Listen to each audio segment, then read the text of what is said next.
दोस्तों एक कहावत है कि आप सारी दुनिया घूम लीजिए, लेकिन जो सुकून हमें अपने घर पर लौट कर मिलता है वो सुकून हमें कहीं भी नहीं मिल सकता। अब दोस्तों, अपने घर का आनंद और सुकून वही ले सकते हैं जिनके पास भी अपना घर है। जिन भाई बहनों के पास अपना घर नहीं है दोस्तों, वो क्या करें। तो यदि आपके पास अपना घर नहीं है तो आज की वीडियो में आप ही के लिए लेकर आया हूँ। मैं आपको आज 7 ऐसे चमत्कारी टोटके बताऊंगा कि जिनको यदि आप करते हो तो आपके अपना घर बनने का सपना बहुत ही जल्दी पूरा होगा। यदि लक्ष्मी की अड़चन है, धन की अड़चन है, तो धन की अड़चन दूर होगी। कोई और समस्या है, आपके पास धन है लेकिन आप किसी कारण बस मकान नहीं बनवा पा रहे हैं, कहीं ना कहीं कोई अटकल आ जाती है, तो वो अटकन भी दूर हो।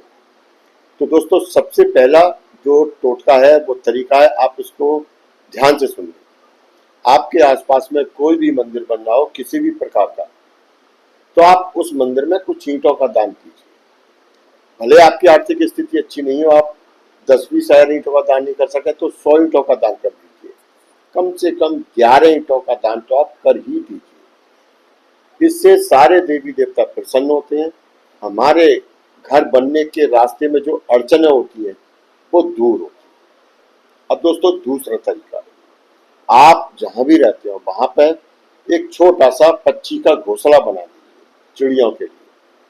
अब तो मार्केट में भी ऑनलाइन भी पक्षियों के घोंसले मिलते हैं। तो कहते हैं कि जब हम दूसरों के लिए आश्रय बनाते हैं तो भगवान हमारे लिए भी आश्रय बनाते हैं। तो दोस्तों आप इस काम को जरूर करें और अवश्य ही करें। अब दोस्तों आप तीसरा टोटका ध्यान से सुने। अब दोस्तों तीसरा टोटका आप ध्यान से सुनिए। जिस जमीन को आप खरीदना चाहते हो और आपकी बात नहीं बन रही है, तो उस जमीन की जरा सी मिट्टी ले आए और उस मिट्टी को कांच के बर्तन में रखकर ढक्कन लगाकर आप अपने पूजा स्थान पर रख दें और पूजा स्थान में उसको रखकर शनिवार के दिन धूप बत्ती अगरबत्ती लगाकर लगातार 7 शनिवार आपको जिस मंत्र का जाप करना है उस मंत्र का आप नोट कर लीजिए, आपकी स्क्रीन पर भी आ रहा है। ओम ऐं ह्रीं क्लीं चामुंडाय विच्चे नमः। ओम ऐं ह्रीं क्लीं चामुंडाय विच्चे नमः। ये नाबार्ड मंत्र है दोस्तों, आप इसको ऑनलाइन भी खोज सकते हो।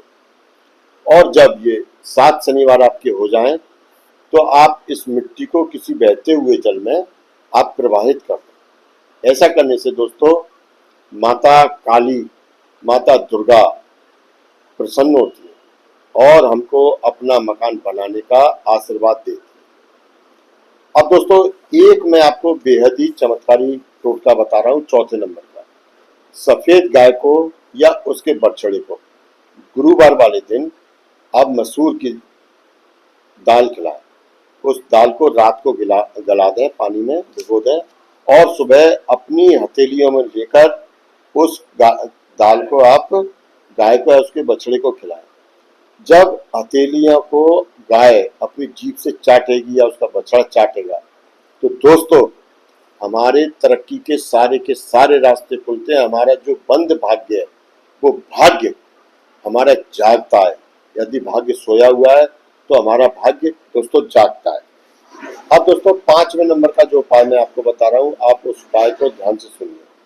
आपका जो भी घर का पूजा स्थल हो वहां पर आप एक मिट्टी का जो घर मिलता है, अक्सर दीपावली के समय मिलता है, तो आप एक मिट्टी का घर अपने पूजा स्थल में लाकर रखें और प्रत्येक शनिवार को उसमें सरसों के तेल का दीपक जलाएं।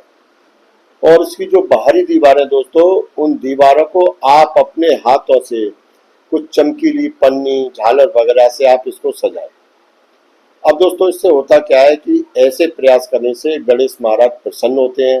हमारे मकान बनाने के रास्ते में जो भी अड़चन होती है, जो भी रुकावटें होती हैं, गणेश महाराज उनको दूर करते हैं और हमारे मकान बनने का रास्ता जो होता है वो खुलता है। अब आप 6 नंबर का आप उपाय सुन लीजिए दोस्तों। लेकिन उपाय को करने से पहले आपको क्या करना होगा कि माता लक्ष्मी को प्रसन्न करना होगा। अब माता लक्ष्मी को प्रसन्न करने के लिए आपको शुक्रवार वाले दिन किसी भी माता लक्ष्मी के मंदिर में जाएं। यदि आपके पास माता लक्ष्मी का मंदिर नहीं है तो आप किसी भी मंदिर में जा सकते हैं, और माता लक्ष्मी को ध्यान में रखते हुए आपको छोटे छोटे पत्थरों से वहां पर एक छोटा सा मिट्टी घर बनाए। जो छोटे छोटे पत्थर वहां पे हो, वहां पे छोटा सा घर बनाए। यदि वहां पर वो ना हो, पत्थर आपको न मिले, तो आप अपने साथ एक जो चौक होती है, बच्चों को पढ़ाने वाली चौक ले जाएं, या जो खड़िया हम कहते हैं उसे खड़िया ले जाएं, चूना ले जाएं, और उससे उस घर की आकृति बनाएं।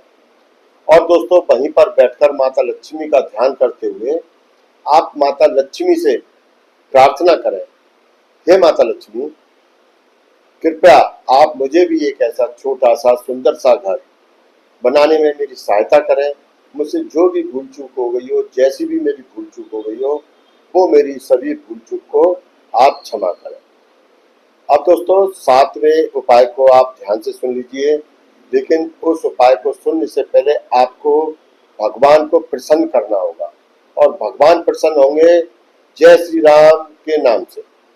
तो दोस्तों यदि अब तक की वीडियो आपको अच्छी लग गई हो तो आप जय श्री राम जय श्री राम जय श्री राम कम से कम 3-4 बार बोल दीजिए। भगवान प्रसन्न होंगे और आपके मकान बनने के रास्ते खुलेंगे। इसके साथ ही दोस्तों यदि आप कमेंट में जय श्री राम लिखते हैं तो भगवान का नाम लेना, पढ़ना, सुनना सभी पुण्य का काम होता है। आप लिखेंगे, हम पढ़ेंगे, कोई और पढ़ेगा दोस्तों, पुण्य आपको भी मिलेगा, पर पुण्य उनको भी मिलेगा। अब दोस्तों आप 7वां उपाय आप ध्यान से सुन लीजिए।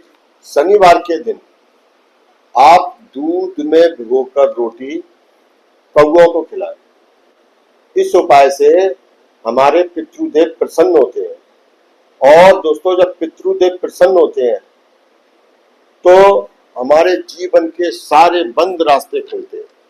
चाहे जितनी विकट परिस्थिति हो, हमारे विपरीत परिस्थिति हो, चाहे ब्रह्मा विष्णु महेश भी हमसे नाराज हो, यदि हमारे पितर हमसे प्रसन्न है तो दुनिया की कोई भी ताकत हमारी तरक्की को रोक नहीं सकती। दोस्तों इसी के साथ मैं आपसे विदा लेता हूँ। मेरी जानकारी अच्छी लगी हो, मेरी वीडियो अच्छी लगी हो तो वीडियो को लाइक, चैनल पर पहली बार हो चैनल को सब्सक्राइब, कमेंट में हर हर महादेव, जय श्री राम, जय बाबा अमर सिंह पवन की जरूर लिखें। आज की वीडियो में केवल इतना ही। मिलते हैं हम अगली वीडियो में, तब तक के लिए जय राम जी की, हर हर महादेव, जय बाबा अमर सिंह पवन।